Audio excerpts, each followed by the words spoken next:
Eu tenho sido levada a uma meditação no livro, na carta, na verdade, na carta de Paulo aos Efésios, no capítulo 4. Queria convidar vocês a lerem comigo. Hoje a minha pregação está parecendo lição de criança, mas é para funcionar melhor o cérebro.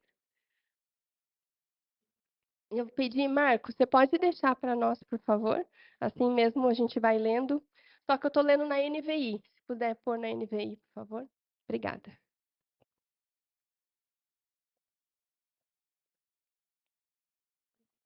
Alguém pode recarregar a água, faz favor? Vai encher. Traz uns 3 copos, por favor. Obrigada, Zé.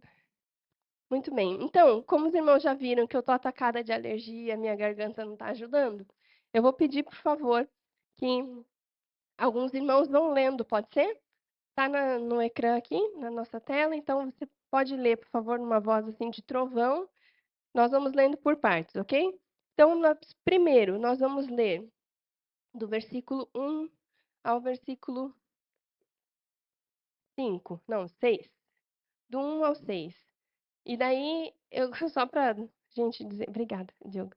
Coisas engraçadas que Deus faz, né? Eu estava estudando esse texto, não era essa a ideia inicial, era outro.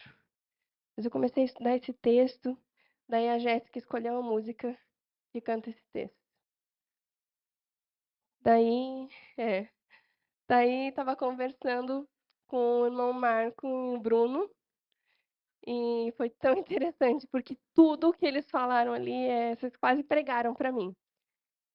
E eu pensei, é isso mesmo, é isso que é para partilhar hoje. Então, nós vamos ler esse texto, e a ideia é, nós vamos lendo e vamos meditando, tá bem? Eu tentei outras formas de expor isso, mas o Fernando perguntou, você vai levar muito tempo? Eu disse, eu espero que não, mas na verdade eu quase que vou ler o texto e dizer, ó, irmãos, está dito. Paulo já não tem muito mais o que dizer. A carta mas é de uma profundidade incrível. Peço a Deus que teu coração esteja aberto para ouvir do Senhor. Quem sabe vamos fazer uma oração sobre isso? Antes de começarmos a leitura. Então, ora, por favor, amor. Senhor, agora que vamos meditar na Tua palavra, minha oração é que a Heloísa seja instrumento nas Tuas mãos, Senhor. Que a Tua palavra ela fala por si só e que o que ela vá refletir, aplicar, seja a Tua palavra, nada mais, nada menos, Senhor. Que o Teu Santo Espírito esteja a falar aos nossos corações profundamente. Que a Tua palavra é viva e eficaz e nunca volta vazia. Nós oramos assim, Pai. Ajuda a Heloísa a expor com sabedoria fielmente a Tua palavra. Em nome de Jesus. Amém. Amém. Então, só tenho em mente algumas coisas antes de começarmos a leitura. Eu pus um título, né, nessa pregação como Chamados para a Unidade, não para a uniformidade. Guardem isso. Chamados para a unidade, não para a uniformidade. A carta de Efésios, escrita aos Efésios, é uma carta circular. O que é isso? Estudiosos entendem que Paulo não escreveu só para a igreja de Éfeso. Na verdade, escreveu para várias igrejas. Então, não é que tinha um problema específico naquela igreja. É uma carta de ensino que eles faziam circular entre as igrejas. Você tem que lembrar que não tinha Bíblia igual a gente tem, certo? Então, a carta foi entregue aqui, à igreja de Éfeso, depois passou para a igreja de Colossos, e assim a carta ia passando e trazendo ensinamento.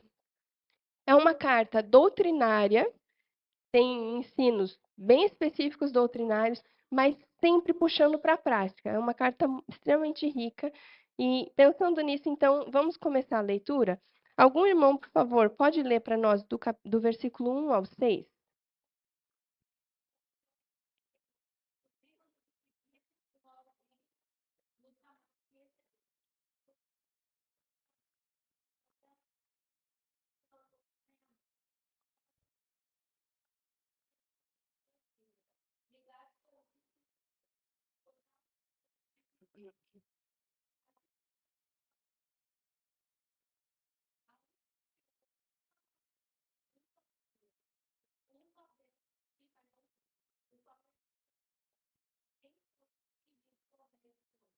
Amém. Vamos até aqui, então. Então, vamos começar lá no 1. Nós temos lá, como prisioneiro no Senhor, rogo-lhes. Não é só peço, é mais que isso, é rogo-lhes. Então, vamos perceber a profundidade, a intensidade? Rogo-lhes que vivam de maneira digna da vocação que receberam. Primeiro, quando a Bíblia fala, aqui na NVI fala vivam, na revista atualizada fala-se andeis. Andeis é também uma conduta diária. Vivam é isso, é todo dia. Procurem viver dia a dia de maneira digna da vocação que receberam. O que é viver de maneira digna da vocação que receberam? É viver de compatível com o fato de sermos agora filhos de Deus. Se a nossa postura não é uma postura de quem é filho de Deus, não estamos vivendo de forma digna da vocação que nós recebemos. Ok? Até aí? Então, Paulo, apesar de não estar falando só para uma igreja, já chega, como a gente diz em brasileiro, com os dois pés no peito e diz: rogo-lhes que vivam de maneira digna da vocação. O parâmetro não é viver de maneira digna, o parâmetro é a vocação. É ser como um filho de Deus deve ser. Então, o nível é aqui, a fasquia é lá em cima, não é aqui embaixo, não. Obrigada. Quer trazer o bebedouro aqui? Muito bem, versículo 1. Então, versículo 2. Sejam completamente. Gente, percebam as palavras que Paulo usa, palavras intensas. Sejam completamente humildes e dóceis. Ou, numa outra versão, com toda humildade e mansidão. E aqui chega uma parte, sejam pacientes, uma parte que toda a gente usa brincando, né? Suportando uns aos outros em amor. Ai, cutuca, né? Cutuca, gente. Sabe, uma vez eu ouvi um estudioso desse texto falando o que é essa expressão suportar. Porque às vezes as pessoas dizem, é suportar de dar suporte. Ou de aguentar mesmo, de tolerar, né? Mas existe uma expressão aqui bem específica que esse dar suporte aqui é como uma mãe dar suporte ao seu bebê durante a gestação. Estão vendo o tamanho da profundidade desse dar suporte? Ou como um fruto da árvore dá suporte ao fruto. Um bebê pode dar algo para sua mãe? Além de dor no ciático, azia e outras coisas mais? Enjoo, peso a mais. Um bebê não pode dar nada para nós durante a gestação, a não ser a alegria, né? Quando mexe, aquela festa. Mas ele não tem nada para dar. Mas a mãe suporta e dá a vida. É nesse sentido que Paulo está falando. Suportai-vos uns aos outros com amor. Sejam completamente humildes e dóceis. Sejam pacientes. Então, fala de mansidão, fala de paciência. Algumas versões falam longanimidade, né? Que é um termo assim para aquela paciência de Jó, como a gente diz, né? É uma paciência daquela quase sem fim. É para essa, é esse nível que o Senhor nos chama a viver, nesse nível. Daí a gente começa os irmãos a sair pela porta, né? Não dou conta, não consigo. Mas nós temos a graça do Senhor e o Espírito Santo que habita em nós, que nos ajuda nesse processo. Nós não estamos sozinhos, não vamos fazer sozinhos. Então diz assim, versículo 3: façam de novo todo o esforço para conservar a unidade do Espírito pelo vínculo da paz. Gente, ontem eu estava fechando aqui, pintando de amarelo e de azul, e de repente eu disse, meu Deus, vocês já repararam que o texto não fala, façam todo o esforço para gerar a unidade do Espírito? Porque a unidade é de quem? é do Espírito. E o texto fala sobre conservar. Uma outra versão fala, a Almeida atualizada, fala preservar. E eu ouvi um pastor muito respeitado no Brasil falando sobre esse texto, que é estudioso das línguas originais. Ele disse: sabe o que Paulo está dizendo aqui? Façam o favor de não estragar o que Deus fez. Resumidamente, preservem a unidade do Espírito que Ele já deu. Não há nenhum esforço nosso, humano, irmãos, que vai nos fazer sermos um. Nenhum esforço nosso, humano, puramente humano, vai nos fazer ser um. Nós já somos um. No dia que encontramos Jesus e recebemos Ele como Salvador e Senhor da nossa vida. Por isso que não existe igreja de um. Nós não acreditamos nisso. Ah, eu sou igreja. Não, eu não sou igreja. Nós somos igreja. Igreja de um dá. Que testemunho maravilhoso ali do Marco e do Bruno nessa manhã. Que disseram, nós já conhecemos a Jesus, mas nós queríamos estar numa igreja. Como a irmã que alguns dias atrás me disse, irmã, enquanto eu não encontrei uma igreja para frequentar, eu me senti uma ovelha perdida. Nós precisamos da igreja, porque nós somos um no Senhor. Quando você não está numa igreja, irmão, quando você não faz parte da igreja, não é só vir assistir culto, é fazer parte. Quando você não faz parte, você faz falta. A gente sofre a sua ausência. A gente sofre não saber o que está acontecendo com você. Por isso que às vezes a gente vai atrás. Por amor. Porque quando você não está, a gente sofre. A tua dor dói em nós. Que você faz parte do corpo. Lembram 1 Coríntios 12? O que diz lá? É a imagem, Paulo usa a imagem do corpo. E que quando um membro, todo o corpo sofre. Não é? Bate o dedinho na ponta da mesa para você ver. Se o resto do corpo não sofre. Todo o corpo sofre. Então, nós temos uma tarefa muito preciosa da parte de Deus. A nossa tarefa é conservar a unidade do Espírito no vínculo da paz. Conservar. Nós não criamos a unidade, ela já está pronta, só que nós precisamos conservar. O texto segue, então. E só para lembrar que façam todo o esforço, não é? Para conservar. Não é façam de qualquer jeito, façam todo o esforço para isso, para manter o vínculo da paz, a unidade.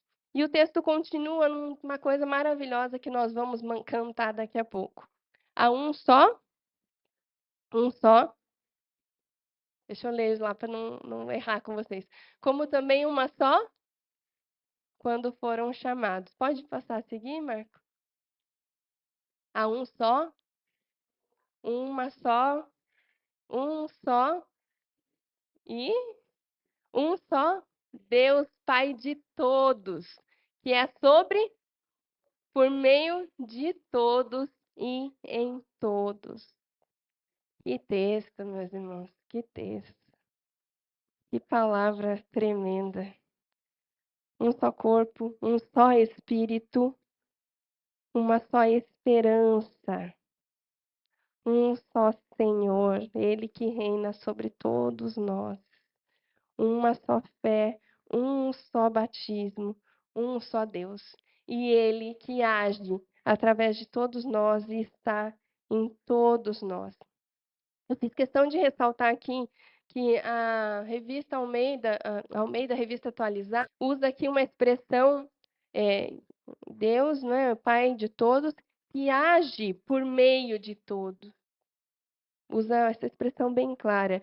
E aqui tem uma coisa muito preciosa que nós herdamos da Reforma Protestante, que é o sacerdócio universal. Aqui nós entendemos que Deus age por meio de todos. do dia que você disse que faz parte desse corpo, porque aceitou Jesus como seu Senhor e Salvador, quer dizer, o sangue de Jesus nos fez uma família, você já pode contribuir. E a tua falta já faz diferença. Ele age por meio de todos. Ele age por meio de todos. Não sei se vocês se lembram, umas semanas atrás eu preguei e falei de algumas imagens que a Bíblia mostra sobre a igreja. Falamos sobre a igreja como edifício, a igreja como lavoura, a igreja como família. E também tem, em 1 Coríntios ainda, essa imagem do corpo. E outro dia eu estava a pensar sobre isso, até por causa desse texto aqui. Uma cabeça sozinha faz alguma coisa? Mas Jesus podia ter feito tudo sozinho, não podia? Mas ele escolheu ser o cabeça e ter um corpo. Somos nós. Então as coisas são feitas por meio de quem? Deus age em todos, por meio de todos. Se eu sou o dedo mindinho aqui, a Maria é a palma da mão, a Nicole, quem sabe, é o tendão que passa aqui, outro é a veia, outro é o músculo. Quando uma parte do membro não funciona, uma parte do corpo não funciona, o corpo todo se ressente. Não é assim nos rins? O problema de rim sabe, né? Quando um para de funcionar ou reduz o seu funcionamento, o que acontece? O outro faz toda a função. O outro fica sobrecarregado, mas faz toda a função. Todos nós temos uma responsabilidade. E quando chega nessa parte do texto, quando fecha esse primeiro pedaço, é muito interessante observar que Paulo agora muda. Se ele estava falando agora para todos, estava falando da unidade, está falando de todos, agora, irmãos, ele vai começar a falar de cada um. E não é de propósito, irmãos, mas Deus tem me levado, cada vez que eu vou pregar, as últimas 2 vezes, Deus tem me levado a essa ideia de que o corpo é um coletivo, é algo juntos, mas a responsabilidade é individual. Deus tem me levado a isso agora em outra carta, mas com a mesma ideia. Então vamos ler agora. Aqui eu tenho que fazer uma explicação teológica no próximo trecho, mas eu vou tentar ir com vocês até lá. Vamos ler então, por favor. Vamos ver até onde que pode ser. Vamos tentar ler do 7 até o 16, por favor, alguém? Se puder ler na versão que está lá, que a gente acompanha, fica mais fácil.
Até aí, até o 16. Ok. Então vamos lá, vamos começar no 7. Aqui, Paulo era um homem muito estudioso, né? Então ele pega aqui uma coisa e vai de forma surpreendente para um texto de Salmos. Salmo 68 faz uma referência aqui a esse, quando ele subiu em triunfo às alturas e tal. E aqui tem uma imagem, né, do como que os reis faziam quando chegavam da guerra. Fazia aquele desfile, né? Vinha da guerra com os despojos e tal. Então, é essa imagem que ele usa para dizer que a cada um de nós, e uma observação importante, pelo menos na NVI, no versículo 7 começa com e. É tudo a mesma ideia, nós estamos falando de unidade. Não mudou o assunto. E a cada um de nós foi concedida a graça, conforme a medida repartida por Cristo. E daí ele vai fazer essa imagem do rei que chega da guerra, vitorioso, com os despojos. Então ele diz: quando ele subiu em triunfo às alturas, levou cativos muitos prisioneiros e deu dons aos homens, distribuiu a vitória entre os homens. Pois ele continua: que significa que ele subiu, senão que também havia descido às profundezas da terra? Aquele que desceu é o mesmo que subiu acima de todos os céus, a fim de encher todas as coisas. Uma coisa tremenda que eu achei, assim, me impactou muito nessa passagem, nesse trecho, apesar de ser teologicamente mais difícil de interpretar, é que está falando aqui que quem que dá o dom? Deus. E está falando de uma autoridade tremenda. Está falando daquele vitorioso que subiu aos céus, que desceu às profundezas da terra e que chegou vitorioso e que distribui conosco o privilégio de sermos parte. E então vem um texto muito conhecido, de novo com uma ligação. E aí, ora, nessa outra versão, ora, ele diz: ele designou alguns para apóstolos, outros para profetas, outros para evangelistas e outros para pastores e mestres, com o fim de preparar os santos para a obra do ministério, para que o corpo de Cristo seja edificado, até que todos alcancemos a unidade da fé e do conhecimento do Filho de Deus e cheguemos à maturidade, atingindo a medida da plenitude de Cristo. Vamos por partes. Toda a gente já ouviu esse texto, né? Apóstolos, evangelistas, profetas, pastores e mestres. Por quê? Porque o Senhor é humanizado. E nenhum de nós tem todos os dons.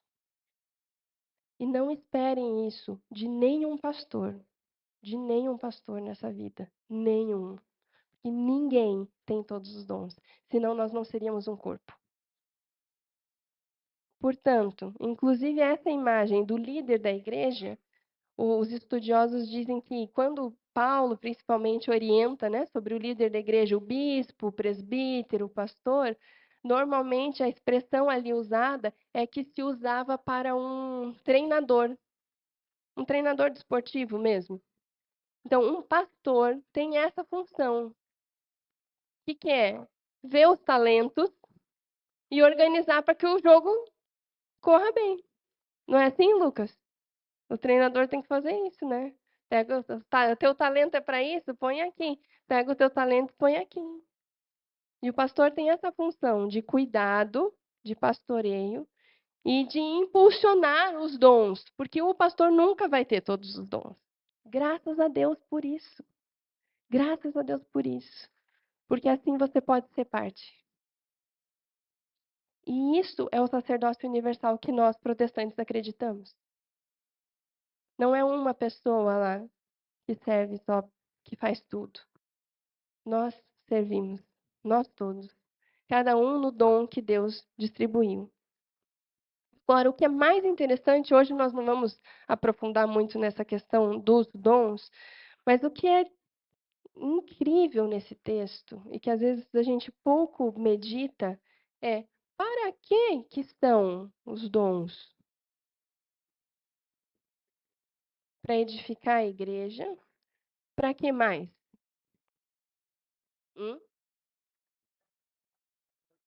Que é?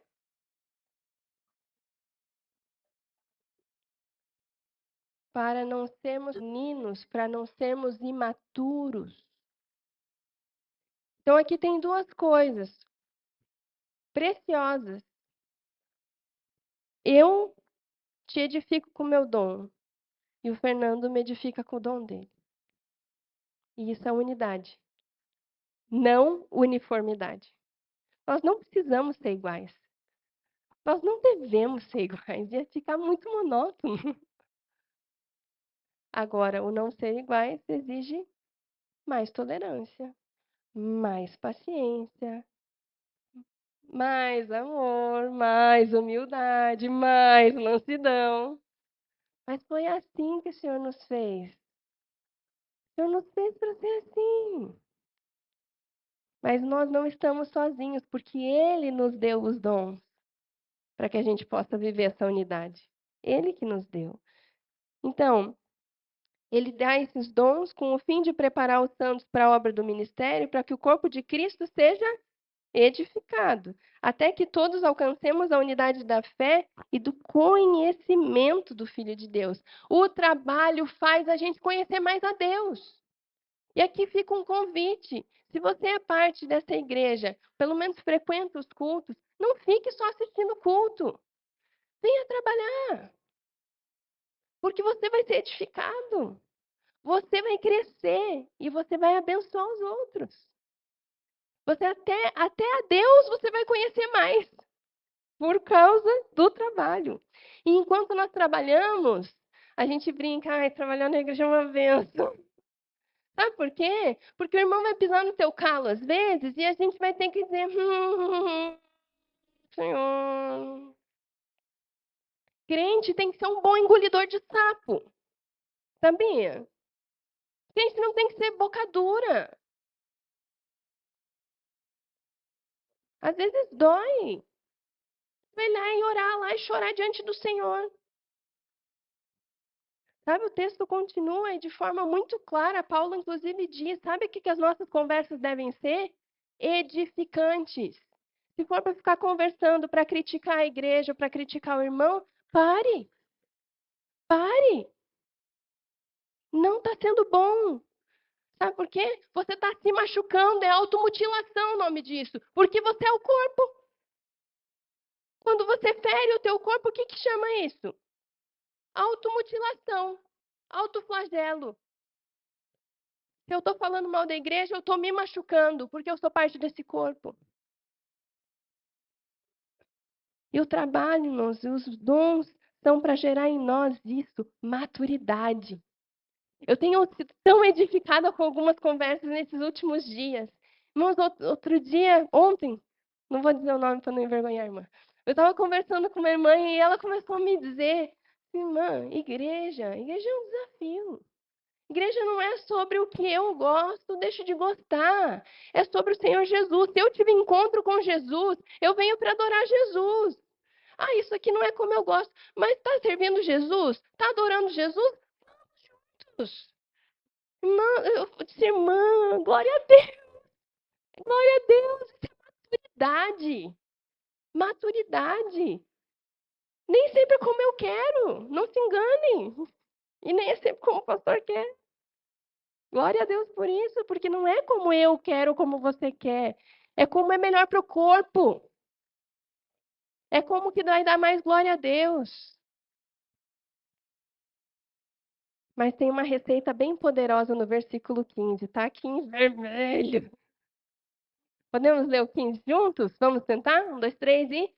Antes, seguindo a verdade em amor, cresçamos em todas as coisas naquele que é a cabeça.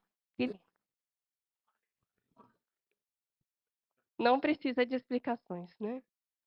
Esse aqui é para a gente escrever e pôr no frigorífico. Seguindo a verdade.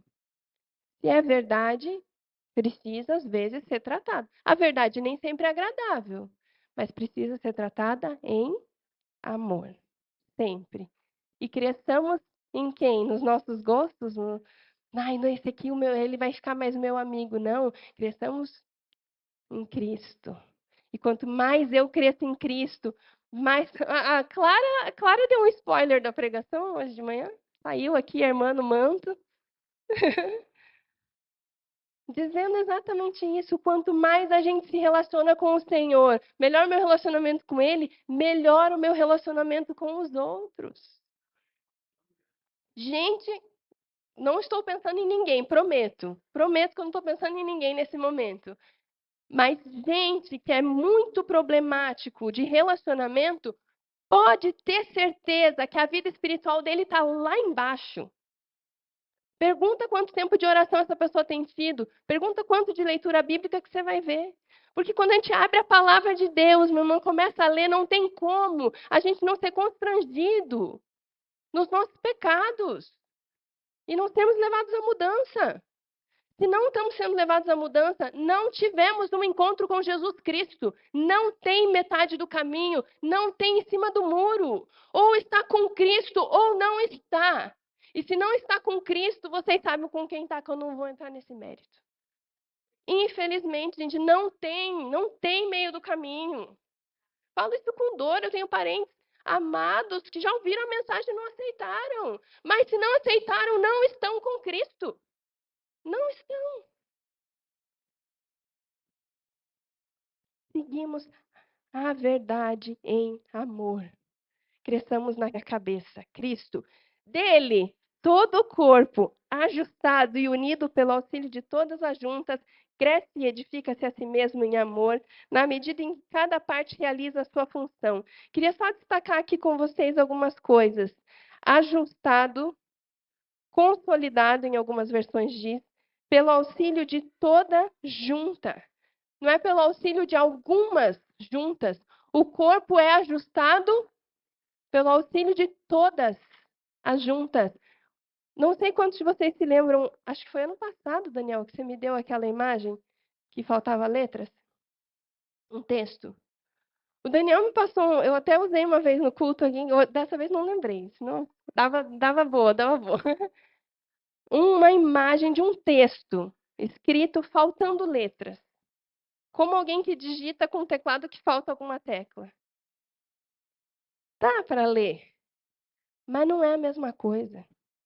Quando você não está fazendo o seu papel, não está, a junta não está funcionando, não é assim? Quem aqui está nos 40 como eu?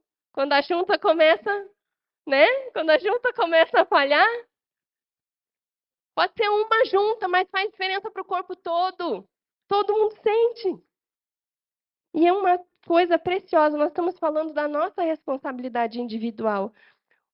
Da NVI, ele diz assim, na NVI ou não, acho que é na Almeida. Ele diz assim, a partir da justa cooperação de cada parte. Justa cooperação. Cabe a cada um de nós nos avaliarmos. A minha cooperação está sendo justa do que é requerido dos dons que eu tenho? Olha, os irmãos Bruno e Marco me deram uma lição nessa manhã sobre isso. Não, porque nós temos dons e a gente quer servir. É a primeira vez que eles estão vindo aqui, irmãos. E eles já me viram louca aqui tentando arrumar o pequeno almoço e eles imediatamente se ofereceram para ajudar. Estamos agindo numa justa cooperação? Porque quando você falha, meu irmão, você pesa sobre o outro. Irmãos, nós que servimos nas escalas, quando nós não cumprimos horário, nós sobrecarregamos a nossa equipa. Porque os outros têm que fazer um serviço que era para nós. Não é por mal. Não, eu sei, foi sem querer. Mas sempre fica pesado. Fica pesado para a equipa. Estamos agindo de forma justa, numa cooperação justa? Vamos um pouquinho mais, então. Agora eu vou ler que eu vou explicando, tá bom? Vou ler e vou explicando que o meu marido já está me olhando aqui, que o horário já está bem passado. Não está bem passado, está quase. Mentira, ele não está olhando, ele está sorrindo para mim, ó, mandando beijinho. E eu aqui sorrindo. Ai, amor. Vamos lá. Vamos lá, agora a voz já melhorou, a oração da Lana poderosa aqui já fez a água descer abençoando. Vamos lá, versículo 17. Assim, eu digo a vocês, e no Senhor insisto, que não vivam mais como os gentios, que vivem na inutilidade dos seus pensamentos. Deixa eu pegar meus apontamentos. Opa, papá.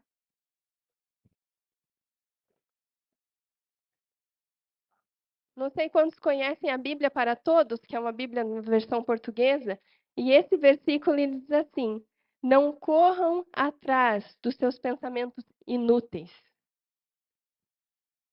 A NVT, a nova versão transformadora, fala de pensamentos vazios. Não vivam como os gentios, que ficam correndo só atrás dos seus pensamentos vazios, inúteis. Eles estão obscurecidos no entendimento. Falando dos gentios, dos que não conheciam. Ele está falando dos que não conhecem a mensagem, mas ele está lembrando que é para a gente não ser igual. Eles estão obscurecidos no entendimento e separados da vida de Deus por causa da ignorância em que estão, devido ao endurecimento do seu coração. Separados da vida de Deus por causa do endurecimento do coração. Separados da vida de Deus. Nós não devemos viver assim. Tendo perdido toda a sensibilidade. Eles se entregaram à depravação, cometendo com avidez toda espécie de impureza. Quando nós pecamos, irmãos, isso já não nos fere mais. Tá ruim. Tá mesmo mal. Quando eu tomo atitudes que não são coerentes com a palavra de Deus, e isso não me constrange, estamos nos tornando insensíveis, nos entregando ao pecado. Assim como os gentios. Paulo diz: não vivam assim. Todavia, não foi isso que vocês aprenderam de Cristo. De fato, vocês ouviram falar dele e nele foram ensinados de a verdade que está em Jesus. E eu achei tremendo o jeito que Paulo diz aqui. Não foi isso que vocês aprenderam de Cristo. Mas veja, de fato, vocês ouviram falar dele e nele foram ensinados de acordo com a verdade. Vocês, igreja, nós já ouvimos sobre Jesus. Nós já fomos ensinados de acordo com a verdade. E como nós estamos respondendo? Estamos vivendo como gentios? Separados da vida de Deus? E guardem isso na mente, meus. O texto é o mesmo, ele continua falando de unidade. Numa das pregações que eu estava ouvindo sobre esse texto, um pastor dizia assim, com toda a coerência: quando nós pecamos contra a unidade, nós estamos cometendo um pecado seríssimo. No Novo Testamento, isso é seríssimo. Estamos cometendo um pecado contra o próprio corpo de Cristo. 22. Quanto à antiga maneira de viver, vocês foram ensinados a despir-se do velho homem. Já viram alguém vestido com metade da roupa? Ou você está vestido com a roupa ou não está. Ou você está com a roupa do velho homem ou está com a roupa do novo homem. Não existe meio termo. Ou a gente quer uma vida santa ou a gente não quer uma vida santa. Ou vivemos como gentios, com a nossa mente naquilo que interessa, naquilo que me apraz, ou vivo debaixo do senhorio de Cristo. E o que Jesus fala é a verdade. Esse é o padrão. Gente, eu sei que é um padrão duro. É para mim também. Mas eu quero te lembrar que nós não estamos sozinhos nisso. Nós temos o Espírito Santo, que habita em nós e nos ajuda nisso. Inclusive, dando-nos dons para isso. 23.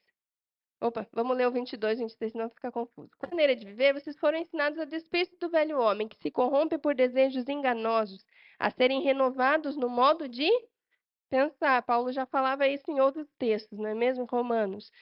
Tem que mudar aqui. E a revestir-se do novo homem, criado para ser semelhante a Deus em justiça e santidade provenientes da verdade. É muita profundidade para mim, gente. Porque o nível é esse. Nós fomos criados para viver assim dessa forma, para ser semelhante a Deus em justiça e santidade. Nós fomos criados para isso. E essa é a meta, entende? A meta é essa: viver nesse nível, semelhantes a Cristo, em justiça e santidade. Portanto, cada um de vocês deve abandonar a mentira. E agora eu queria só que você se concentrasse nisso, porque o fim desse texto é uma lista de coisas. Eu sei que às vezes a gente prega, e não só nós aqui, várias igrejas, a gente prega sobre o pecado. É o pecado. E às vezes as pessoas me perguntam, mas o que é pecado? A Bíblia tem várias listas, e essa é uma delas. O que é pecado? Paulo está orientando, portanto, cada um de vocês deve abandonar a mentira e falar a verdade ao seu próximo. Não existe meias verdades. Ou é verdade ou é mentira. Não existe mentira branca. Quando a gente conta uma mentira, por menor que seja, nós não estamos confiando que é Deus que trata das nossas coisas. Que a verdade é sempre o melhor. Interessante Paulo dizer isso, abandonar a mentira e falar a verdade. Porque tem que falar a verdade. Não tem um outro caminho. Tem que falar a verdade. Pois todos somos membros de um mesmo corpo. Então, está falando falar a verdade para o próximo. Quando vocês ficarem irados, não pequem. Não é para não ficar irado, porque é um sentimento, acontece, mas não pequem. Apaziguem a sua ira antes que o sol se ponha e não deem lugar ao diabo. Resolva o problema. Hoje é dia de ceia do Senhor. Nós que somos velhos de igreja, a gente costuma brincar entre nós, né? Ui, preciso consertar isso antes da ceia, senão não posso tomar ceia. Mas isso deveria ser sempre. Conserte. Irou-se, pecou, conserte. Quando vocês ficarem irados, não pequem. Apaziguem sua ira antes que o sol se ponha e não deem lugar ao diabo. Quando a gente não resolve, a gente dá espaço para o diabo trabalhar. 28. O que furtava? Não furte mais. Tem mudança de vida quando nós encontramos a Cristo. E mais, não é só para não pecar. Antes, trabalhe. Como que diz aí?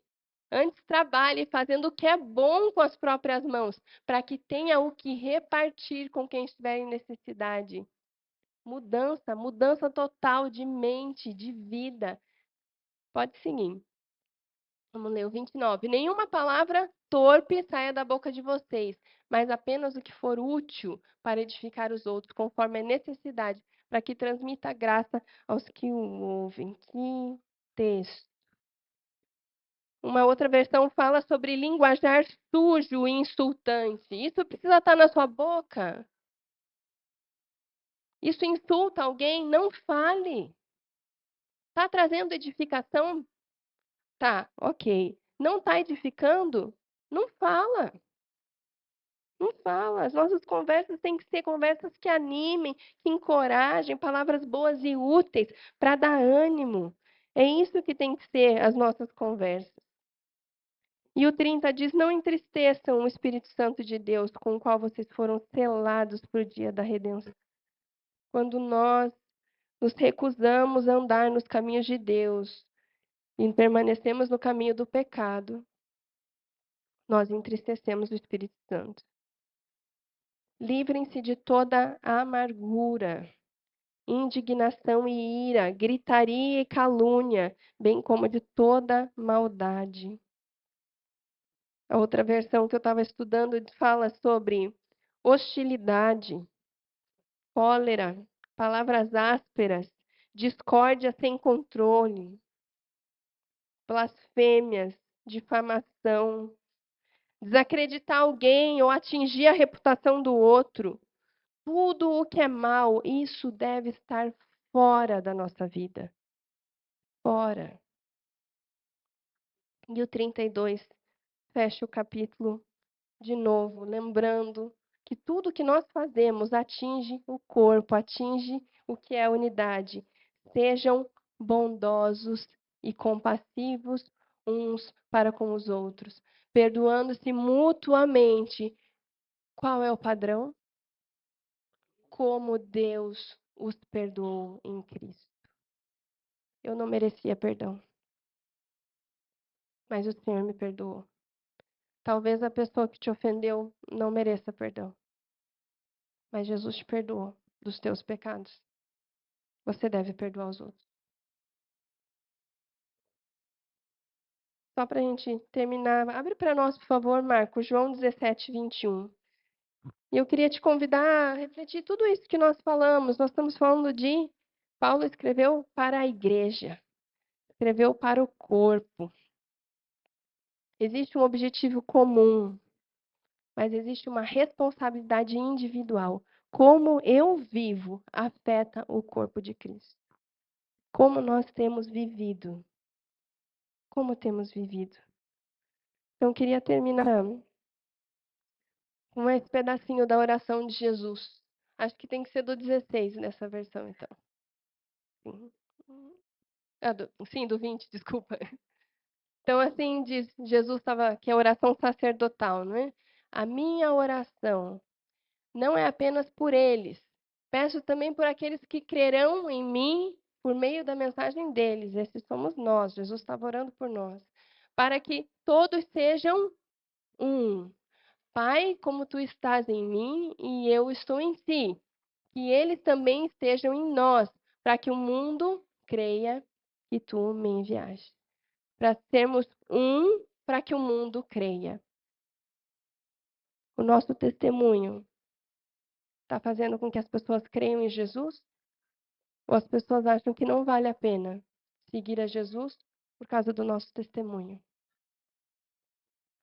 Eu estou edificando o corpo de Cristo ou eu estou ferindo o corpo de Cristo? Qual tem sido a minha postura?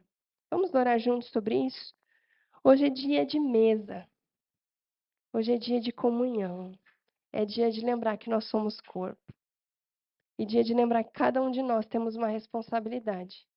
Mas esse nível quase impossível, realmente impossível de chegar, como Paulo está dizendo, nós só vamos melhorar e tentar chegar a esse nível e contarmos com a ajuda do Senhor, do Espírito Santo, a partir de cada um de nós. Senhor, nós com um coração muito, muito pequeno diante da Tua palavra, da grandiosidade da Tua palavra, da grandiosidade de quem o Senhor é, nós nos rendemos a Ti. Senhor, nós sabemos que não conseguimos alcançar esse nível de unidade. Sabemos que não conseguimos alcançar esse nível de santidade individual, mas nós queremos trabalhar para isso. Senhor, eu peço que o Senhor nos ajude, que nós possamos ser mais tolerantes uns com os outros, que possamos, como dizia o hino antigo, olhar com simpatia o erro do irmão, ter compaixão quando o outro erra, me dispor a ajudar na caminhada. Aquele que está fraco, Senhor, que ele possa sentir na igreja, no corpo, o fortalecimento. Aquele que não está conseguindo ler a Bíblia, que ele possa dar passos a partir dessa semana. Que aquele que não está conseguindo orar, que possa levantar a mão e pedir ajuda para alguém orar com ele. O Senhor nos fez uma família para a gente se ajudar. Senhor, abençoa-nos. Ajuda-nos, Senhor. Renova-nos como igreja, como família no Senhor, para que possamos cumprir com essa oração de Jesus. Para que sejamos um, para que o mundo creia. Em nome de Jesus. Obrigado, Senhor, pela tua palavra. Continua a falar conosco, em nome de Jesus. Amém.